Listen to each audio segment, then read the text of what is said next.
Good day, friends. Good afternoon, good morning, and good evening. This is Dr. Michele Alignay for Coffee Break. How are you this Friday afternoon? Yes, I'm coming on in a different day today because schedule has been very hectic. It's going to be different. It was really different, and but I don't want to stop going live in Coffee Break. So at the minimum, I go live every.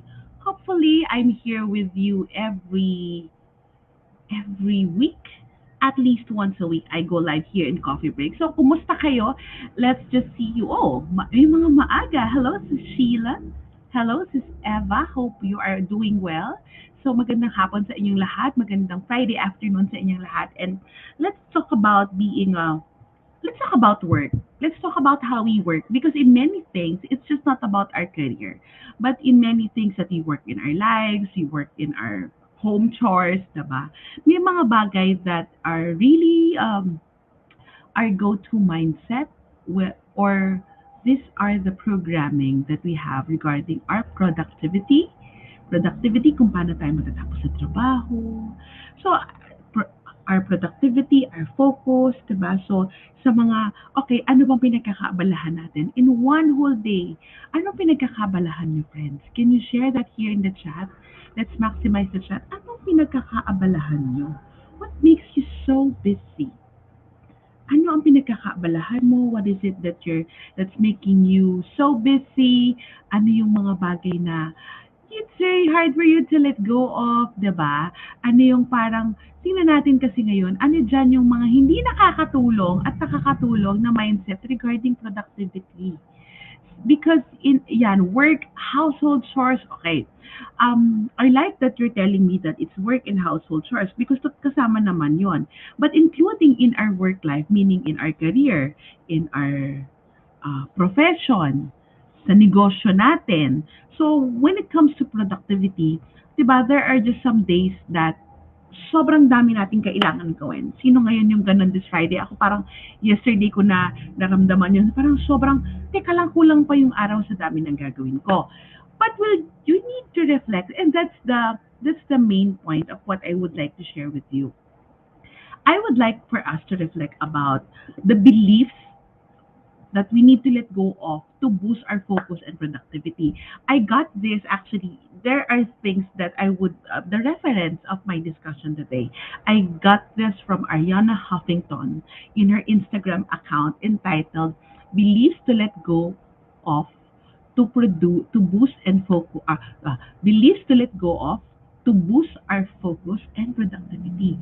Mga paniniwala natin na dapat nating i-let go so that mga bagay, mga paniniwala natin na kailangan nating bitawan, kailangan nating baguhin para mas lalo tayong maging productive and so that we can focus more.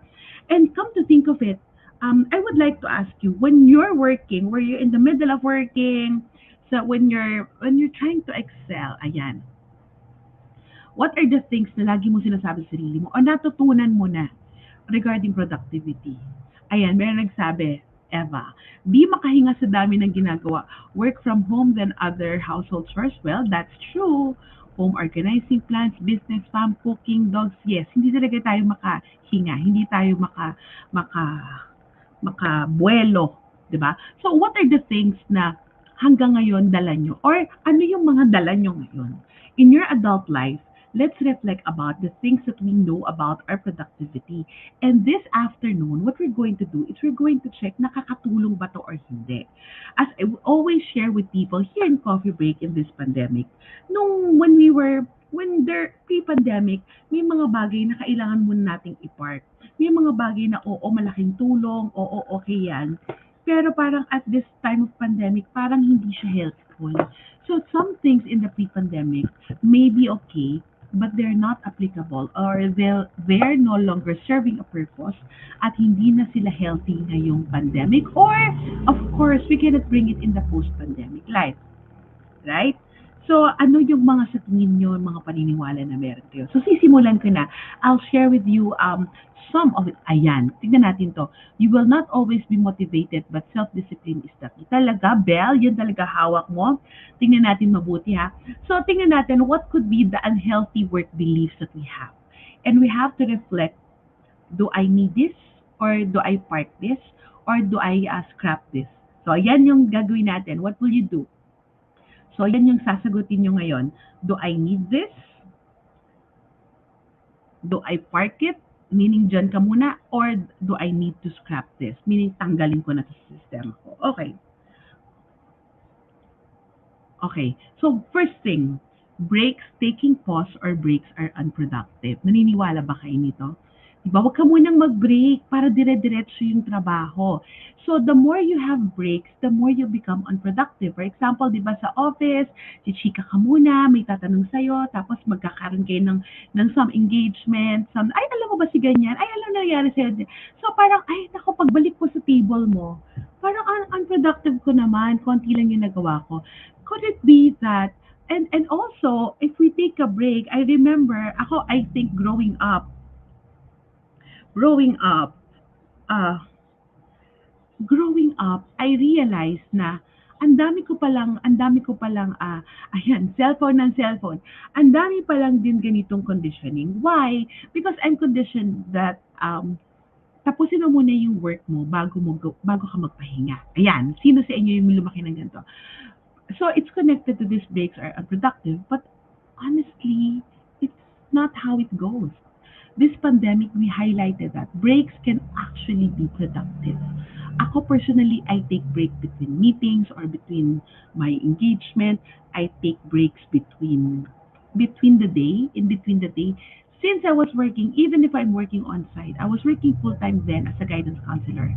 Honestly, I will take 10-minute nap. Na-master ko na kung paano umidlip ng nakatungo sa table. 10 minutes yan, I have a small pillow, I will take a nap. And why is that so? Because if I take that break, if I uh, if I have those small breaks, and then my brain cells and my brain rest. So really, it helps, it pauses, and the more I can be able to focus after a while. So kumbaga, sa trabaho ko, if I need to have meetings, if I need to talk to students, to parents, to teachers, in the afternoon, I have more to give. So, are breaks unproductive? For you, are breaks productive or unproductive? If you're going to take a too long break that it will actually lead you to be lethargic, it will lead you na tinatamad na, and then it's not serving its purpose. But the main reason that we take break is that we just want to rest our brains. So somebody's just saying, Sheila, social media browsing, consuming a lot of my time to the point of not paying attention. So that break, it's not serving its purpose. So friends, if these breaks are unproductive, is it, do you need it? Do you park it? Or do you scrap it? For me, I need it. I need it. We just need to define the right kind of break. Breaks, if we're talking about productivity, if we're talking about work, if we're talking about even in life, we take the break so we can recharge and we can be better for what lies ahead. And then that's a healthy kind of break. But if the break that we're taking is that we're taking it dahil wala lang, gusto ko lang, and it's affecting our productivity, we cannot deliver what we need to do, then you just might need to park it or might need to evaluate if it is serving a purpose. Okay, so break are unproductive. The second, I have to say yes to everything. Sino sa inyo na parang I have to say yes to everything? Raise your hand if you are the type who would like to say yes to everything. Sis, pwede ka ba nakasama dito sa meeting to? Or can you work on this? I think this is up your alley. I think you would be interested to work on this project. And nakakahiya naman to say no because they seek me out. Yan. So all the work that is offered to you, maybe even in your ministry, in your community, and even the projects that comes to you, do you say yes to everything? I have to say yes in everything. Saying yes to everything is not actually being fair to yourself. So, kailan ka magpapahinga kung lahat ng oohan mo? I like saying that saying yes to a few is saying no to a few means saying yes to you. Saying no to a few means saying yes to you. Because sometimes you need to say yes to yourself. You need to tanggi. Kasi minsan, yung pagtanggi mo sa iba, it's, hindi na ako matutulog ng maayos, mawawala yung bakasyon ko. It's putting the right boundaries. It's putting both the mental or the cognitive boundaries as well as the emotional boundary na, hey, I need to put a barrier. I need to put a fence. Well, even though that I can do that, even though that I think I'm good at that, but right now, there's just too much on my plate and I cannot work on it. Huwag kayong mahiya because kung ma-offend yung ibang tao, it's up to us on how we deliver it. Kung ma-offend yung ibang tao, and then it's not actually, you're not the one responsible for the feeling ng ibang tao na na-offend sila dahil nag-no ka. As long as you have a very good and valid reason to say no, then do it. But sometimes, don't feel that it's so selfish for you to say no. Eh kasi, nag-no na ako kasi wala na akong pahinga. So, no, saying yes is good, but saying no is needed because it's healthy. Because sometimes the simple no can give a lot of benefits for your well-being, emotionally, socially, mentally, and spiritually. Am I making sense with what I'm saying? So, nasan pa tayo? So, breaks are unproductive. The second, I have to say yes and everything. So, after this, do you think this will be helpful? O anong mangyayari dito sa atin? Do you think that saying yes is do we need to say yes? Do we need to park it or do we need to scrap it? So, alin kayo dito? Nasan kayo dito? And then the next one. The next one is that the next one is sorry, nawala yung kodigo ko. Okay, the third. Everything needs to be perfect. Yan, everything needs to be perfect. Gusto ko maayos. So, some people, they find it hard to jumpstart a project because they want all conditions to be in place. Sometimes we also cannot do anything because we just need to have the right answers and the right structures in its place. So it needs to be perfect, it needs to be complete. But there are some situations in life, even at work, that we make it as we go along. When I read some materials about that, it's really unleashing. So even when I was years ago when I started yoga, the best thing that I heard in practicing yoga is that progress, not perfection. Thank you to my dear friend Maricar Holopainen of Urban Ashram Yoga. Lagi niyang sinasabi, in yoga, it's all about progress, not perfection. And people think that when you go to yoga, it's about flexibility, that you need to be flexible to start a good practice. But in reality, no. Flexibility is the result of yoga, not a requirement. So Urban Ashram have this class called FNR, Flexibility Not Required. And I think it applies to many areas of our lives that we do not need to be perfect. We just need to be willing. It's not actually quality that matter. It's not actually perfection that matter, but the progress. So minsan, even if the productivity in terms of our kids' grades, our productivity with, well, do you have a task list? Like ako, I have this notepad. I have a planner, but I also have a notepad wherein I have almost everything that I need to do for the day, and it's bringing me really benefits because I can take off whatever I need to do. But the thing is, do I am I harsh on myself? Ang tanong ko sa inyo, are you harsh on yourself whenever you don't get to finish the task that you need to do for the day? Are you harsh on yourself if you don't do things perfectly? Are you harsh on yourself if you feel that you've shortchanged things or parang hindi okay? But in reality, isn't it that we're supposed to be kind to ourselves? We're supposed to commend ourselves for, we're making the progress. We're making the progress. Oh, ilang araw ka nang walang carbs and it's good. Ilang araw ka na that you're really focusing so much on your work and that is good. So here, you have to realize na sometimes it gets us frustrated when we get fixated in the word perfect. But let me tell you, it's about progress. Life, it's about progress, not perfection. Can you say it with me? Or can you type it there in the chat? Progress, not perfection. So that's the third. So breaks, that's the first one. Breaks are unproductive. The second, I have to say yes to everything. The third, it needs to be perfect or progress not. So, ang panlaban dyan, so we have, what do you think? It needs to be perfect. Do you need it? Do you do you let go of it or scrap it or you just spark it? Diba? Ang only perfect na wala naman talagang taong perfecto. Ang perfecto lang ay si Lord. Ang Diyos lang ang perfecto. And our perfection is found in Him, diba? So, let me just go over that. It needs to be perfect. Yes, we want things to be perfect, but sometimes to the expense of your well-being, to the expense of our mental and physical health. So, do we settle for that? No, we settle for progress, not perfection. Okay, ito I really like this. I have to be good at everything. Is this helpful for you? Kailangan okay ako dyan. Kailangan, I think we grew up in a culture na halimbawa you're excelling in English, you're supposed to excel in math, and you're supposed to get all the high grades in all the subjects that we have.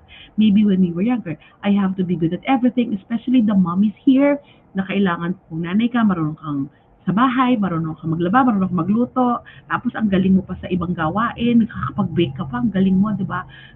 But honestly, do we really need to be good at everything? Uh, if people would see your competency, can they tell where are you good at? But I am a believer of being good in one or two things and you offer it to the world. Because I early on in my career, I realized and I heard that, even though that we can be good at something, we cannot be everything. Can you say that with me? Even though we may be good at some things, we cannot be everything. Hindi natin kaya lahat. Hindi natin kaya to be all. Gusto niyo ba yon? Ikaw lagi.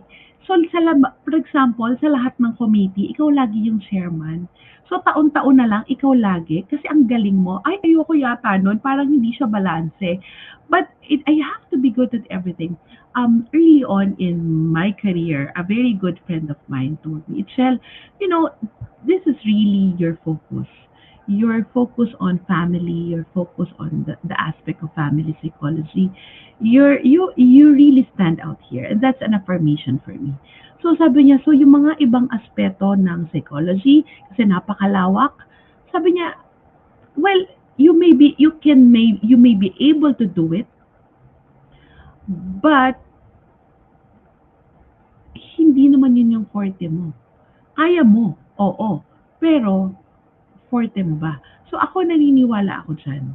So why don't, if we keep being good at this area, in this one skill or two talents or three areas that we're very good at, be the best in it.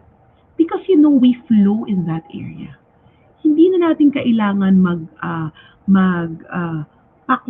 kunyari na, ay kaya ko yan. Kaya mo nga, pero may mas magaling sa atin. I believe that. That's why when people ask me, do you conduct this? I said, I refer to friends. Bakit wala kang service na ganun? I can, but I prefer not to focus on it. Because there are other friends who might be good at it, are better than me. So if this area, ito ba yung kailangan ma-address? Ito ba yung kailangan magawa? Para sa akin ba yan? So alam nyo, tama yan Sheila, give chance to other. Kasi meron tayong something we're good at and then we offer it. And then it becomes really a communion of talents and communion of abilities. Hindi natin kailangan saklawan ng lahat. We don't need to be all. Because being all means that being wiped out, and that's not the best for our mental health and our well-being, right? So, I have to be good at everything. Friends, kung kayo yung fixated na dapat magaling ka sa lahat, aminin mo na sa sarili mo kung yung hindi ka magaling. Kung hindi ka magaling, iupa mo na yan. I-relinquish mo na ang trono, ibigay mo na sa iba. You need to learn to be humble enough to say na I really can, but I'm not the best here. I'm not the best of myself here. Okay? So that's the fourth. The fifth, Multitasking is the key to productivity. Taas ang kamay na mahihilig mag-multitasking. Remember friends, if you grew up in my age, in the 80s and in the 90s, the only multitasking that we can do is listen to the radio while we're working on our assignments and reading. I was trained by my parents na wag kang manonood ng TV habang gumagawa ng assignment. I never do that. I was trained not to do that. And if you see the productivity that we have, multitasking, feeling mo lang marami kang nagawa. But the quality of your work, while you're answering a chat, you're answering an email, you're trying to make a report, you are, and you're trying to listen on a meeting, that can bring us so much. So listening, yeah, you're doing now, you're working and you're listening to me, but that's okay. But if you're trying to, because that is input, listening to me is input to you. But if you are creating an output, you're sending work, you're planning something, an email, that can be three different output, can be very multitasking in nature. So check it. Nakakatulong bang mag-multitask? Honestly, studies have proven that single tasking is still the way to go. The reason why we are overwhelmed and the reason why stress piles up in us because we're trying to multitask even if our brains are actually programmed to single task. So babalik ako friends. Babalik ako babalik ako sa kung paano tayo ginawa when we were younger. Multitasking, it's not the solution. Multitasking is not the solution. If you think that you need to focus on a very important report and then mag-log out ka muna sa social media, mag-log out ka rin muna sa internet connection kinakailangan. When I was writing my book, You Can Care for You, my recently launched book, I work on that book around, I would wake up 4 o'clock or 4:30 a.m. and I will have the world to myself between 4:30 a.m. to 7 a.m. Why? Because I want to focus on the writings only. I want my thoughts to be fresh. It's just me, the hum of the electric fan in the house, and the chirping early birds in the tree in front of our house, and it's just like that. And it's wonderful. And I was able to finish. Bakit? Walang nag-Viber, walang nag-chat, walang email na pumapasok, walang gumugulong ibang tao. I was able to single task. Friends, if you have critical projects that you need to work on, try to focus on it. And I'm telling you, minsan, yung in-spend mo na kalahating araw sa pag-multitask, if you single task and devote all your time and energy, you'll be surprised you can finish that in 1 hour. And that's the magic of it. So, what do you think? Can multitasking help you? So, can multitasking is it a need? Remember, there's an output and there's an input. Is that a need? Is that is that healthy for you right now? So you need it? Is that something that you need to park? Or is that something that you need to scrap, tanggalin sa sistema mo kasi hindi talaga nakakatulong?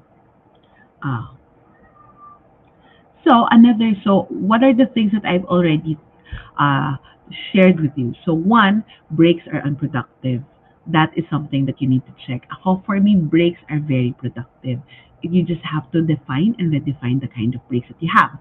Second, I have to be good at everything. No, we cannot be good at everything. I have to say yes to everything. We cannot say yes to everything. We have to say yes to ourselves and what can be good for us. And third, it needs to be perfect. No, it needs to be progress, not perfection. Four, I have to be good at everything. Do we need to be good at everything? No, we just need to be good at very, very good at 2 to 3 things and we can offer it to the world. And so we flow in our work. And fifth, multitasking is the key to productivity. Okay, another thing, I can't ask for help. Nakakahiyang humingi ng tulong. But friends, alam nyo maraming ganito. Parang wag kang hingi ng tulong, nakakahiya. Maraming tao nagsasuffer na yung mental health nila, ayaw nilang humingi ng tulong. And that thought that I cannot ask for help, kailangan kong gawin to, I need to do this on my own, it's sometimes counterproductive because it's not helping. So you check your heart also and you check yourself. Is this helping me? Is this helpful for me? Friends, kayo ba ganito? Kayo ba yung ganito na ayaw nyo na ayaw nyo humingi ng tulong? Minsan pag lunod na tayo, ask asking for help, asking questions. Magtanong kayo, hindi naman yung, it's not, magkaiba yung you're becoming overly dependent on someone for your questions. But if you try to ask the right questions, and then you can get the right answers. And then you have the resources to help yourself. Asking for help is not a sign of weakness. It's a sign that you are just human. You have your limits, and then you just need to assist yourself and help yourself at the time being. So, that's another thing. And lastly, ito, I need this. I like this. Everything needs to get done now. Kailangan bang matapos lahat? Meron naman talagang ganyan. May mga araw na meron tayong deadline, and then we honor that. Recently, in my recent, I need to really finish some things that I need to submit because I'm teaching in the college and in the graduate school. But things are not okay with me. Really, there's just too much on my plate, and then I'm lagging behind work. And I know, one is that asking for help, and second, removing that everything needs to get done now. Because I mean, hindi na nga ako okay, nagre-recover ako from family concerns, nag-recover yung body ko, and from a previous sickness. So, kailangan kong tulungan yung sarili ko by not actually carrying that thought na kailangan matapos lahat. Yes, may mga alam ko marami tayong deliverables. Alam ko marami rin tayong dependables. Alam ko mayroon tayong boss. Alam ko mayroon tayong sinusunod, and we need to deliver.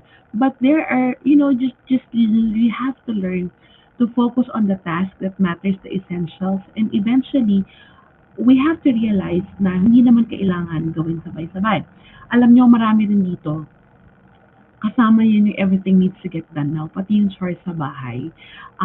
As I told you, with the recent events that we have in the family, I don't want to be fixated na kailangan malinis lahat, kailangan ayos lahat, and kailangan matapos lahat. No, because it's not gonna be life-giving anymore for me if I try to be all. I try to be all in my work, I try to be all in my ministry work, I try to be all in the chores in the house.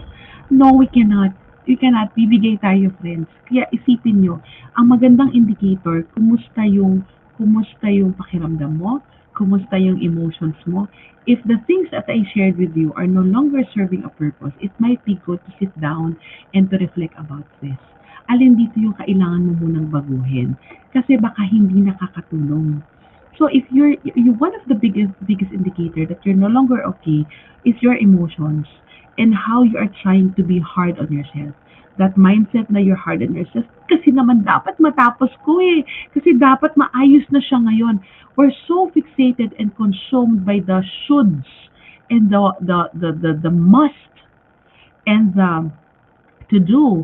If we're so fixated in that, but on the other hand, it's affecting our productivity. We cannot deliver the reports we need to do. We cannot be as creative as we were. And we just cannot connect with people. Ayaw mo na matindang meeting, naiinis ka na sa lahat ng tao. Then friends, don't let all this mindsets, all these beliefs get in your way. Try to revisit them so that you can support yourself. Because these are actually the mindset that will make you a candidate to burnout. So, isipin mo mabuti. Nakakatulong ba o hindi? Kung hindi, I hope that you help yourself, friends. So, that's about it. That's about coffee break. So, if you would like to get to know more information and more details and more solutions on how you can treat yourself better, how you can help yourself better, I hope that you can get a copy of my book, You Can Care for You. And You Can Care for You is actually available at wala akong what do you call this? Wala akong what do you call this? Poster ng book ng You Can Care for. Oh, this is the book. This is the book. It's here. The book is here. It's available at feastbooks.ph. So you can actually get a copy. That's the book. I would just like to say, this is my beautiful book. I really thought of the cover and everything inside. So You Can Care for You, the soul and science of self-care. If you want to get more help, how you can help yourself, let me journey with you through the pages of that book. You Can Care for You. It's on launch price until this month only. So it's The SRP is 450, but it's only at 400 this month. After that, we go to regular price already. And also, if you think that this coffee break has blessed you, you can send a support through Facebook stars or through Gcash, because that's a way for us to continue the work that we're doing here at Coffee Break. So friends, I hope that this is my way of supporting you here at Coffee Break. Sana i-revisit nyo lahat ng mga points na to. These beliefs, check all this. Are these unhealthy or are these healthy for me? Do I need to park it? Do I need it, or do I need to scrap it? Because nobody else will care for you. You can care for you. I hope that you continue caring for yourself. I'll see you again next week here at Coffee Break with Dr. Michelle.